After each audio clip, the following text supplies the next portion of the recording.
welcome to Never Seen a Film Club, the film club where we watch films that you've never seen. I am one of your co-hosts, Accidental Theatre's Emma Bainbridge.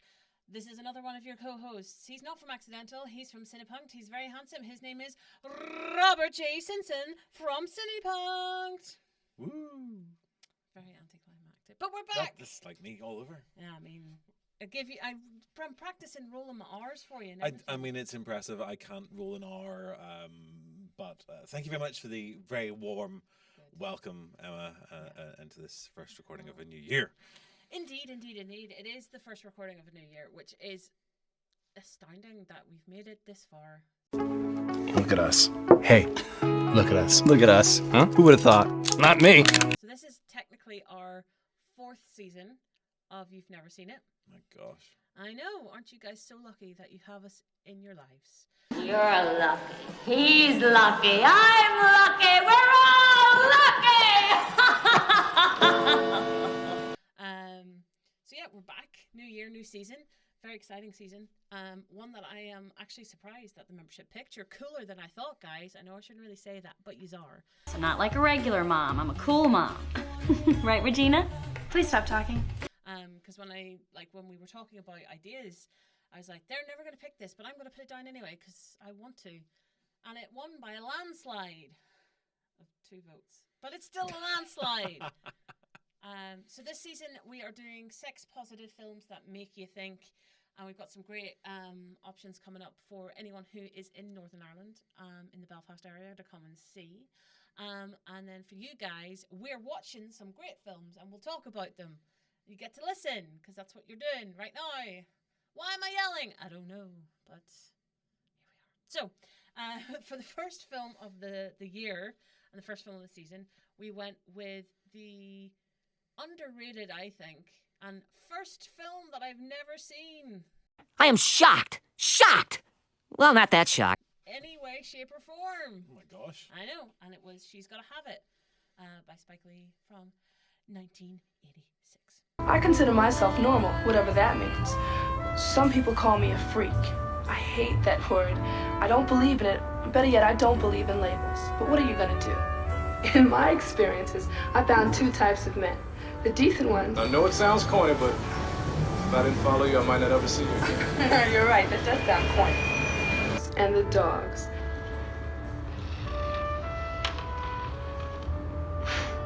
I've never seen anybody who liked to look at themselves more than you do. Don't you ever get tired? Never happened, baby. So, She's Gotta Have It, Spike Lee film, 1986, black and white, very gorgeous film, I thought. But what did you think? Have you seen it before? I had never seen this before. In fact, I'm not even sure that I have seen any Spike Lee films. Ooh. He's one of those kind of filmmakers that keeps on popping up, and I'm very familiar with the name. And somehow when his films have come out, they have come into the cinemas and gone before I've had a chance to go and see them. Mm-hmm. So I'm not sure that I have actually. I was going through the list of his stuff, and I have this feeling that I've seen some of his stuff without registering it properly. Mm-hmm. And this I may well have come across at some point in to some level without having registered that I've watched it. But for me, this was virgin territory.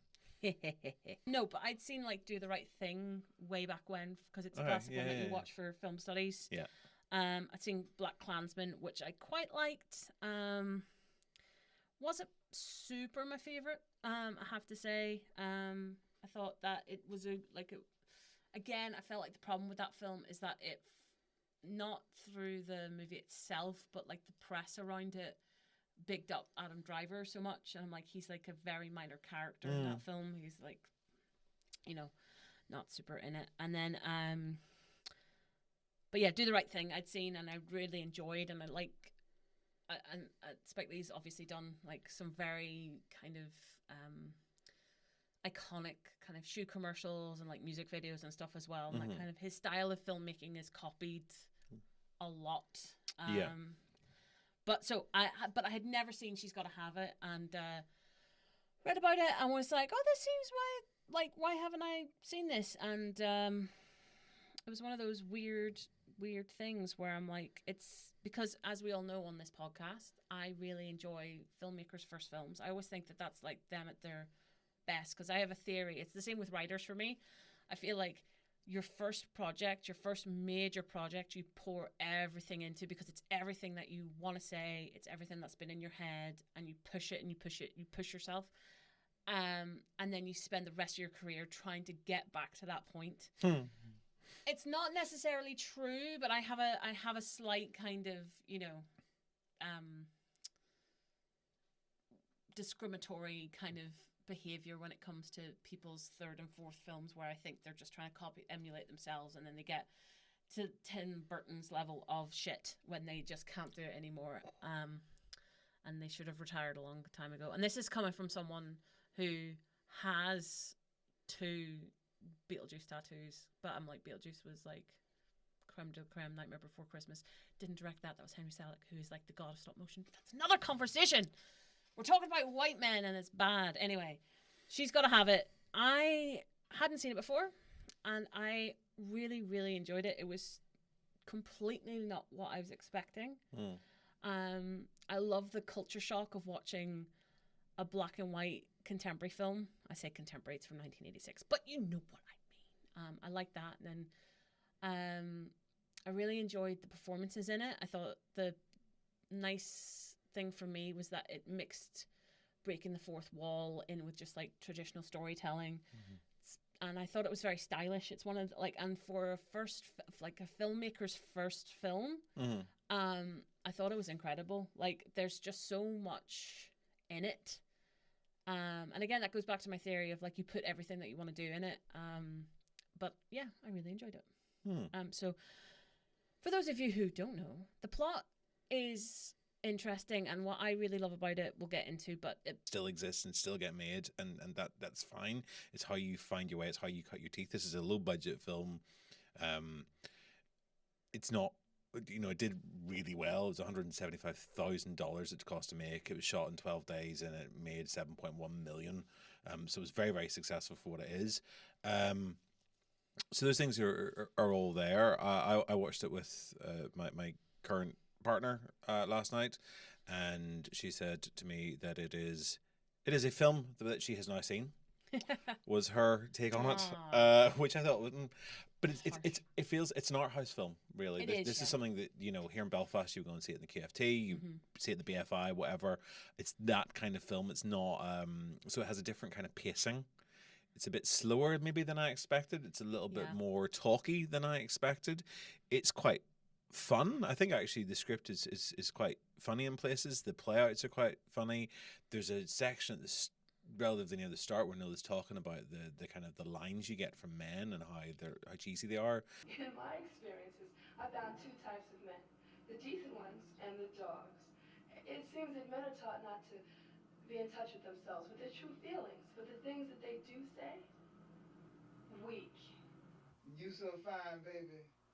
I drank a tub of your bath water. Congress has just approved me to give you my heat and moisture-seeking and missile. I just want to rock your world. Baby, it's got to be you and me. You may not realize it tonight, but you're sending out some very strong vibes. May I continue? And the other half says to me that this hasn't. She says, "When was this made?" I said, 1986, and she said, "This hasn't changed.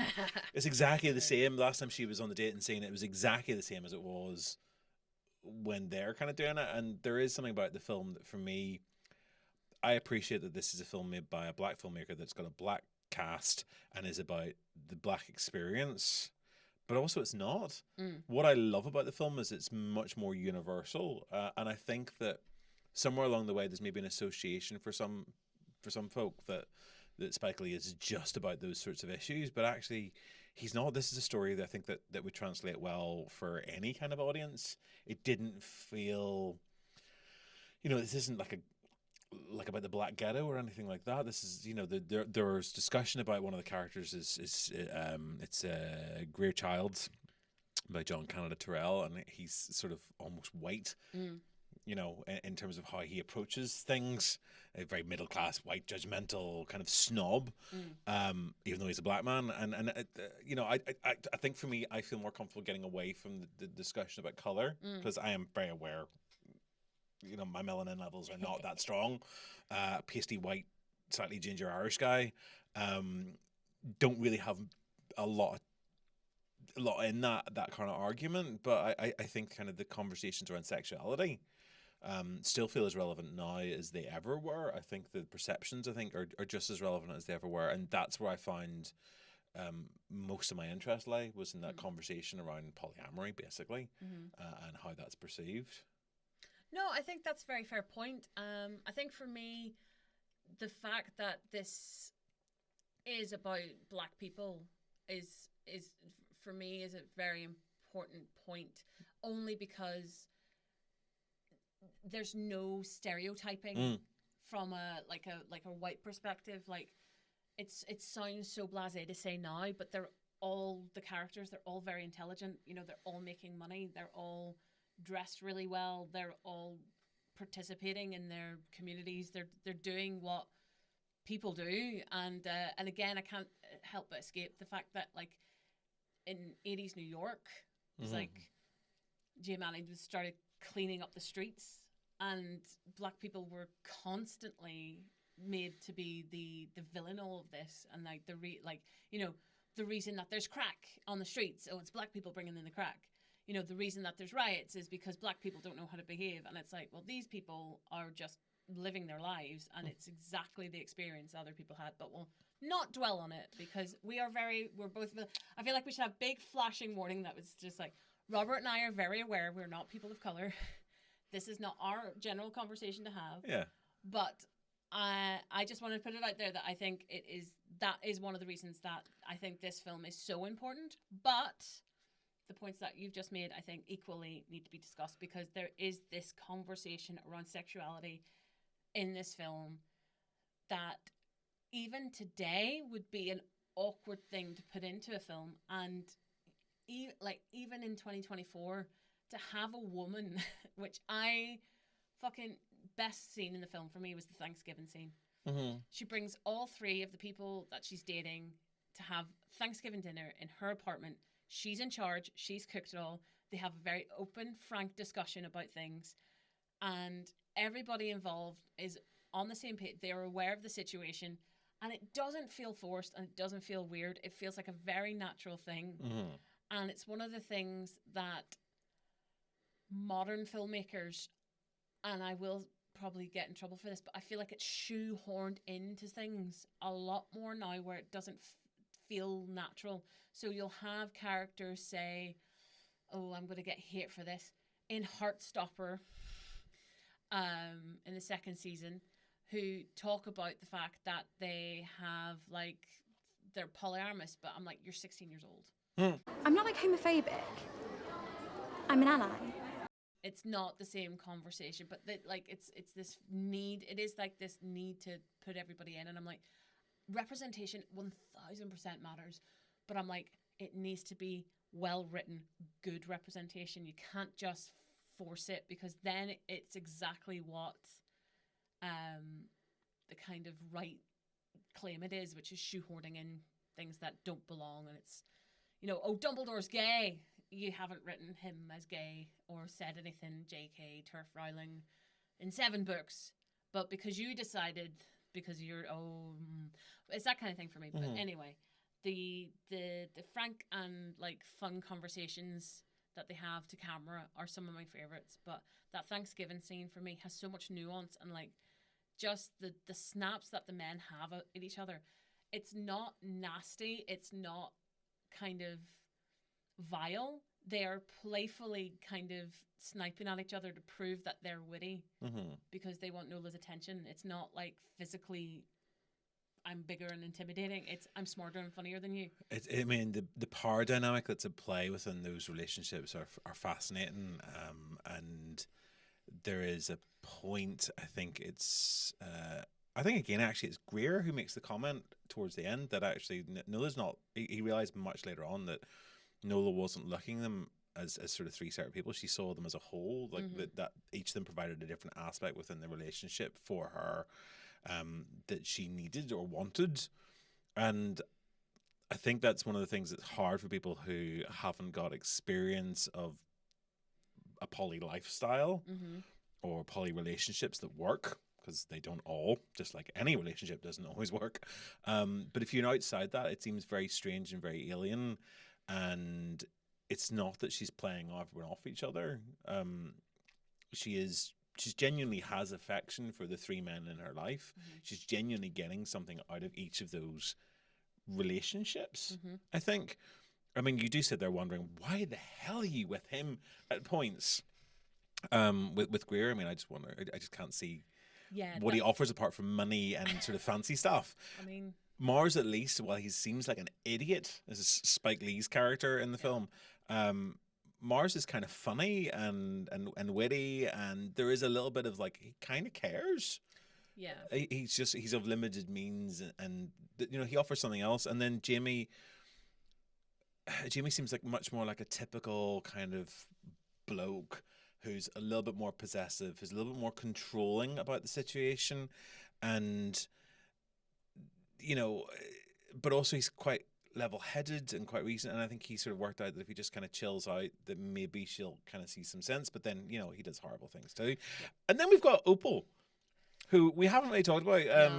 We need to talk about Opal. Ray Dial, who's the lesbian that lives nearby, that she's friends with, that tries to encourage her to broaden her horizons slightly further than she's openly comfortable with. Yeah, that for me is the low point of this film, the Opal character, because it out of any of them, I'm like, as much as we talk about this film breaking stereotypes, lesbian predator is like my least favorite and most overused stereotype in cinema. But the straights love it, don't they? The straights fucking love it when there's like a bit of like, oh, I'm gonna kiss you now, because if I have to hear one more woman say to another woman, I can do things to you that they cannot, I'm like, you don't know that, my guy. I'm like, it's just stop. And this is coming from someone who is the queerest person on the planet.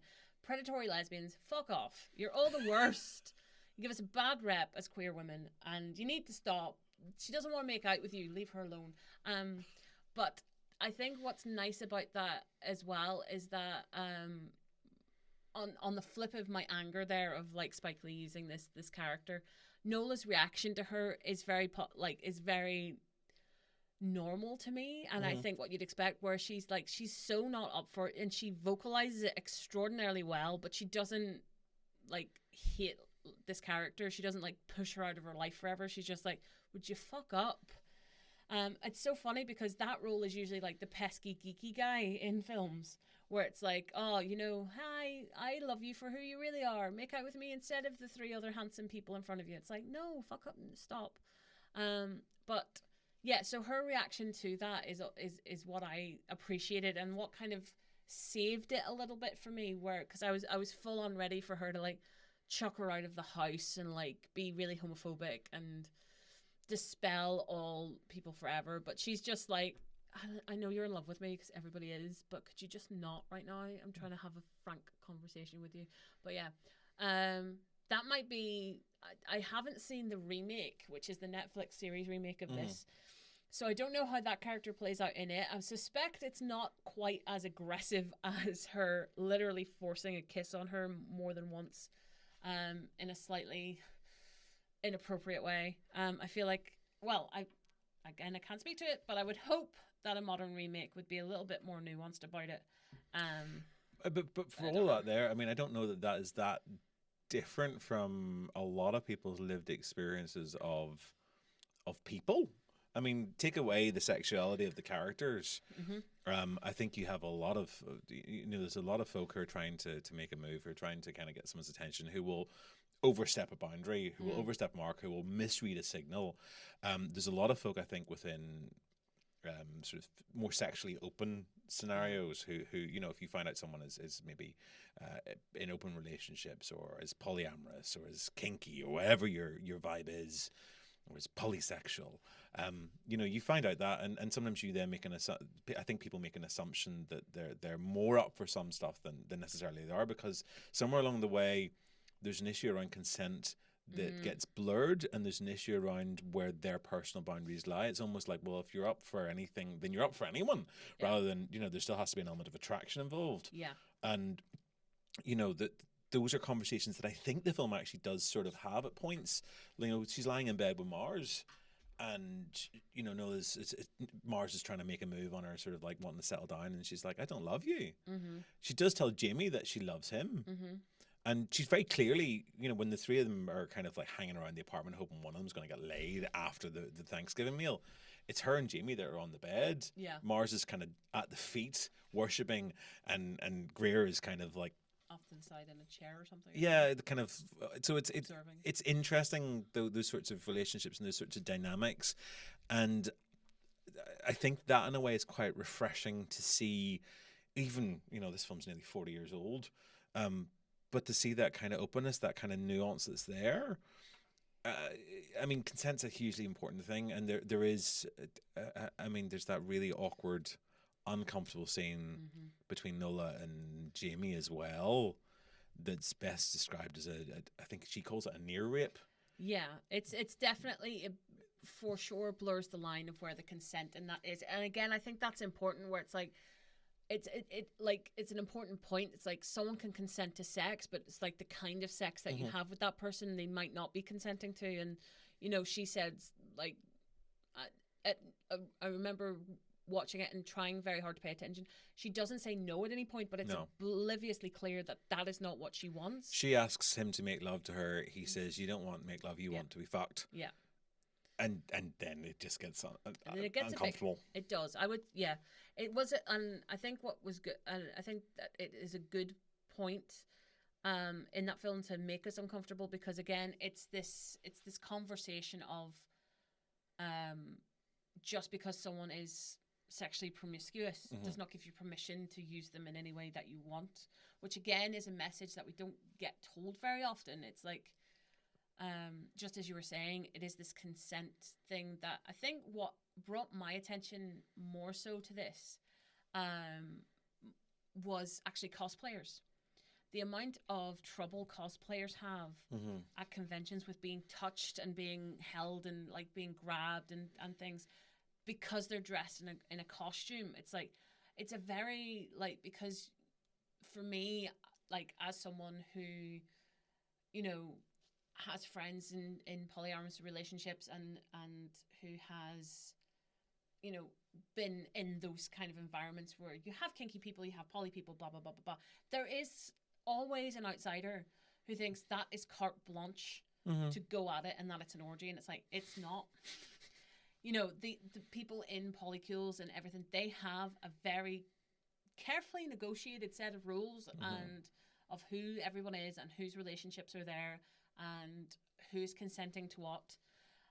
It's so funny to me because kinky people and poly people in particular get such a bad rep for just like being sex addicts and not talking about feelings and stuff. And I'm like, you cannot find me a kinky person who has not sat down for like a 45-minute negotiation with somebody to be like, right, okay, so we can do this, but we can't do this. And like open conversations about consent within like the kink community and like polyamorous people's relationships and stuff is so much more open and talked about than in any other part of our society, I think, which again is so funny to me that monogamous people who are very classically heteronormative in their thinking about that kind of thing are just like so disgusted because they think it's a free-for-all. And I'm like, there's so like, I'm sorry. I'm like, one of my biggest icks in the world. So when you see a heterosexual, and it is heterosexual, sorry, you see a heterosexual couple walk down the street and without saying anything or without doing anything to warrant it, a guy reaches across and it's not the waist, it's the fucking back of the neck, and they just grab their girlfriend's neck and they're clinging on to her. There we go. No, I give you consent if this is what you want to do. So it's this thing where they're like massaging the back of the neck and guiding them, and I'm like, don't. No, I'm like, there's no, and again, there's like carte blanche for people who are in those heterosexual relationships, in like single partner relationships, where you think you have access to your partner's body just because you're in a couple and you haven't talked about it. And again, that is something that does not get talked about enough and creeps me the fuck out because I'm like, no. Let's not touch people that don't want to be touched. That might be good if we don't just grab people. I'm like, there's not a person alive, and I mean this, not a person alive who's not been to a bar and had their arse groped by somebody out of the blue, and it's not nice, and I hate it. So yeah, I think that conversation is extremely important, and I think that scene in particular illuminates such a grey area with people. It's like, well, he is the one that she says she loves. He's definitely like the boyfriend figure. He is the one that outwardly seems to listen to her the most, and yet he is the one that does the most damage to her. And ultimately that is why, spoiler alert, she doesn't end up with anybody, and she goes off and has her own life, because she's like, again, I see your point of view. I'm like, I wouldn't be with somebody who did that to me. And that kind of thing. So, I mean, she doesn't end up with any of them. No.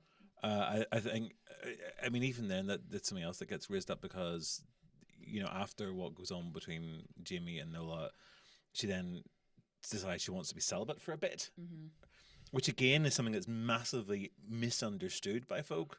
And so she kind of makes a decision to take control of her own body, to withdraw pleasures that she enjoys. I mean, she's quite honest about her sexuality. She enjoys what she has, and she decides that for now she needs to kind of have a reset. And instantly the men are like, you know, we don't have to go down this path. You know, you don't have to just give up sex. We could still, like, you know, we could still bone. We can still do that. That's fine. You know, and even they're okay with. I think it's that point they're kind of going, look, I'll tolerate the other guys as long as we can't give this up. And I mean, maybe it's just because she's just great physically and they can't get enough of it. There's a kind of addictive quality there. But I have that same problem. Yes. Sorry.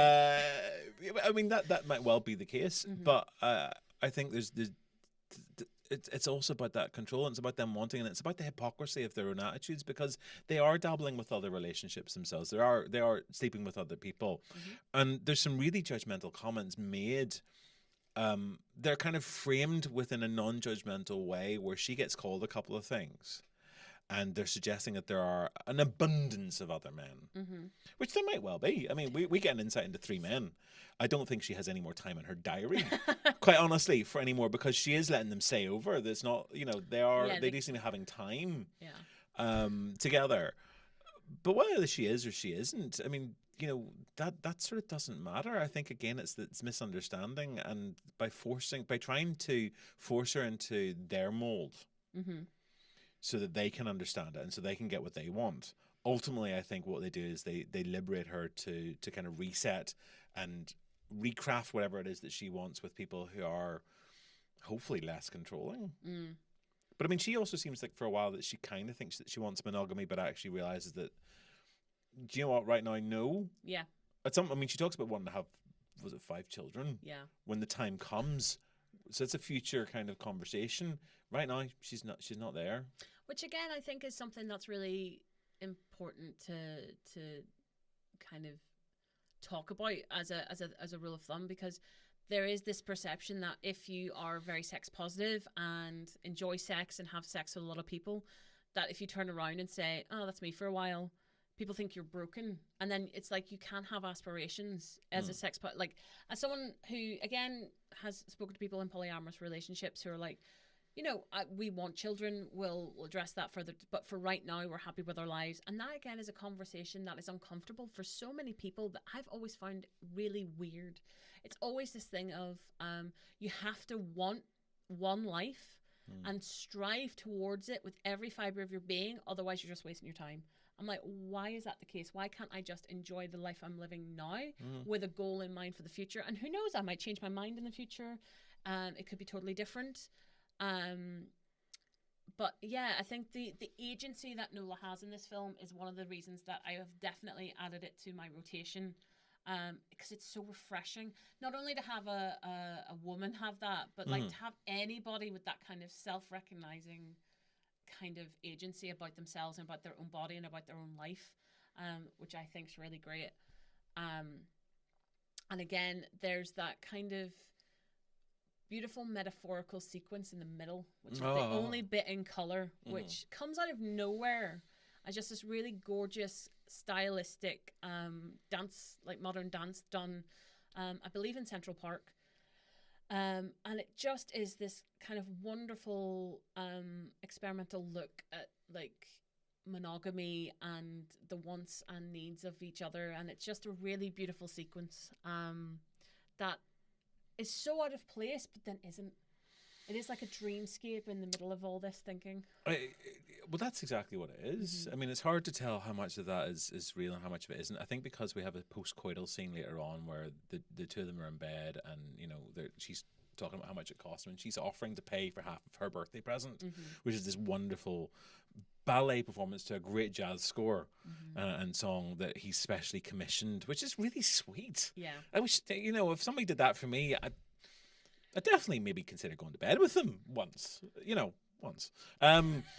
But it's this lovely moment, but it's preceded by a reference to The Wizard of Oz. You know, click your heels 3 times. There's no place like home. There's no place like a home. There's no place like home. And then we come into this color sequence. So it is a la Wizard of Oz. Yeah. A dream moment.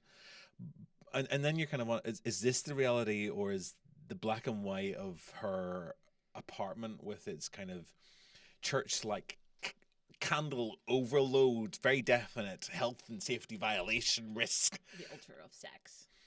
The sex altar. It is essentially a sex altar. It is, yeah. Because she then, when she decides to go celibate, she scrapes everything down when she decides to kind of wean everything off, and then they're all back by the end of the film when she's rediscovered herself. But it's a wonderful sequence, and it makes me think of things like Fellini and stuff like that, and the dance is so beautiful and it's touching. But it's another reality as well, and it sort of I mean I feel that this is a film that, even though I wasn't 100% with it, that I can see myself going back to, because I think that there's another layer that I think a second viewing will scrape out for me. I think so. I think that's what I would agree with. Like, I really enjoyed it and I would go back anyway, but I think Spike Lee is very clearly a student of film. You can tell that watching this, that it's somebody who loves all kinds of film and isn't just going down one path. And yeah, and the different layers of reality in that are so nuanced and great, because there's like as we talked about briefly earlier, there's that lovely sequence right at the start where the men are hitting on you and it's a direct to camera break the fourth wall piece, but then you have the characters themselves break the fourth wall, come and talk to you as the audience member directly, and then go back to ignoring you're there. And it's just such an interesting kind of mix of different metaphors, and you're not for me, what I like about it is you're not quite sure whose reality you're paying attention to, because it's not like a standard kind of, this is your protagonist, you're following their route and their thoughts. You get a perspective from everybody, and again, one of my favorite bits is there's a sequence that I think is a dream sequence where the other girls that the guys are sleeping with kind of come and are in Nola's bedroom, and they talk smack directly to her face, and they like give her a really hard time, and then they're going to set fire to her. And you're just like, there's enough candles there. You don't have to do that yourselves, guys. It would be very easy to make that an accident. Again, it's where my suspension of disbelief for this film goes out the window. Wasn't for any other moment, but that fucking I'm like, who's going to sleep with 80 candles around them and waking up the next day totally fine? Nola Darling, that's who, because she is Dorothy. But anyway, I got sidetracked. But yeah, and then there's those like little interview moments that you get with them. Is it a mockumentary? I've been wondering about this since last night, because I watched it last night for the first time, and watching it, I mean, those bits to camera are very deliberately them engaging with the film crew. Yeah, I think that's undeniable. That's what they're doing, but because it sort of seamlessly goes into the other bits that are performed, you're like, is this a performance for the documentary in inverted commas, or is this, you know, is this where we got two films meshing together, where there's like the dream of the memories? Because Nola says at the end that, you know, so there you have it. You've been chatting to people who think they know me, and you've got their insight into it, but no one really knows me. So actually, what she's sort of declaring then is that everything we've just seen is through the eyes of the men that are betting her, and it's the male perspective of Nola's sexuality and their judgment, and she's refusing to kind of subscribe to that, perhaps. Yeah, again, it's like, I think what's lovely about it is it's so multi-interpretational, because you can totally go down that route, or you could go down the route of this is all a dream, and it's like one of the guys is just this is It's a wet dream. Yeah, it's like it could be easy, but for me, I'm like, because of who Mars is and because it is Spike Lee, I'm like, it could be like different elements of each of them, but it could be just him like spieling off about his ex partner who he misses and blah blah blah. But I just love when other films have done this kind of mishmash of styles for me, it's always felt very clip arty and like kind of insert dream sequence, insert piece to camera, insert, breaking the fourth wall. For me, even though it is like there are some ropey would be a harsh word, but I'll use it anyway. There are some ropey performances because there are young, probably student actors, probably, and a lot of non-actors. A lot of Spike Lee's own family are in this. Yeah.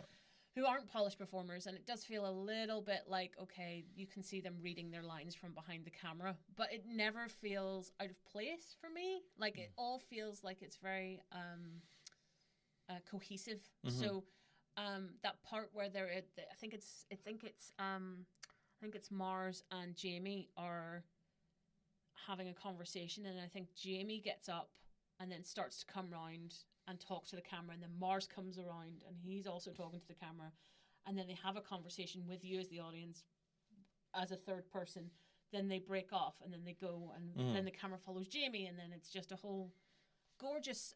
It is very well. It is like a good jazz piece. It's all of these unexpected elements that all just work together. I mean, the other sort of stylistic thing I think is worth quickly referencing as well would be the sort of the documentary still photography that's used within the film at various points, which is a style that was at one point in time much more common, and I think lends itself. I mean, I think that's Spike Lee referencing a sort of, I don't say cinema verite documentary photography anyway, where you would have had those sequences where in amongst the interviews, in amongst the conversations, you would have had some stills. And part of the reason for doing that way was that it's less conspicuous going around with a little 35mm than it is going around with a huge camera, it's less chance of getting beaten up, less chance of being robbed, less chance of somebody else having an issue with it. And so the photography you're looking at then isn't precise, it's not clean, it feels kind of secretive, and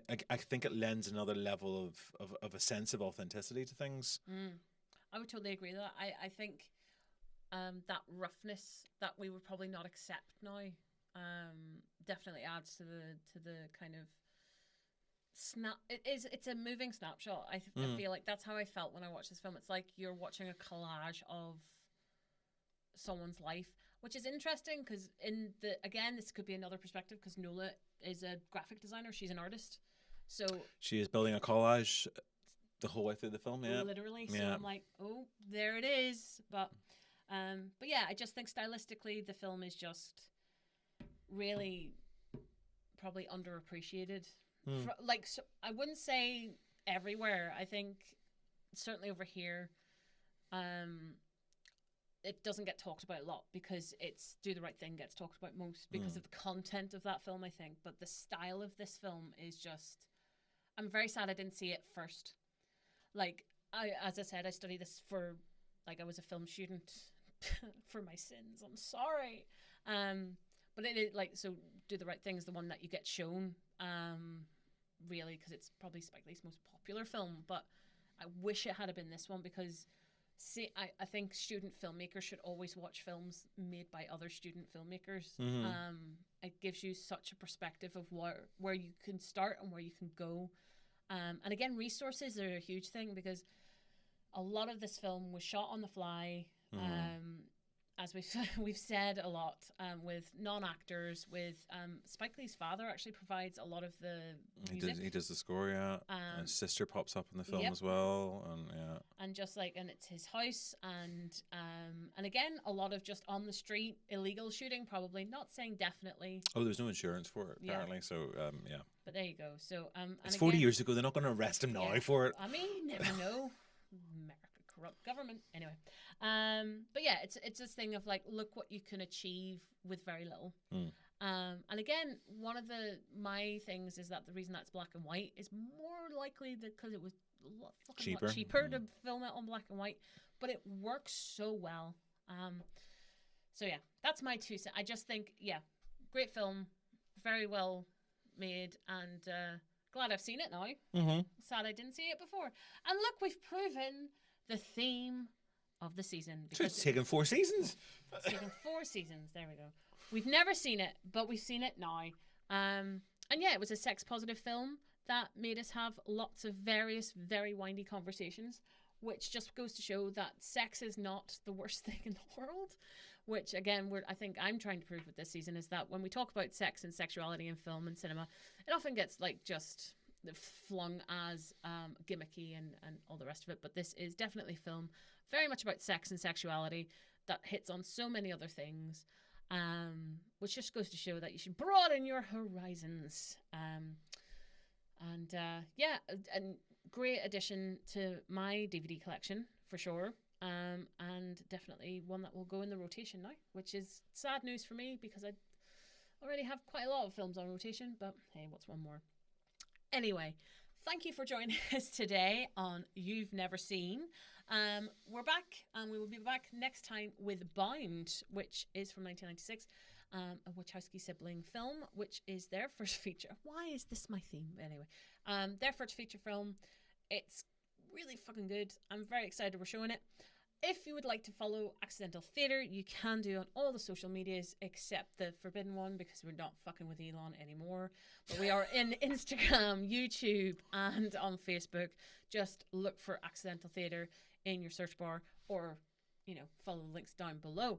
And you can follow Robert, Cinepunked, and them lot at Cinepunked you will get most places as Cinepunked, apart from Instagram where we are Cinepunked Film, and you will find me look either under my name Robert J. Simpson or Avellard on various social media platforms. Look, I'll hurl myself around. I don't mind.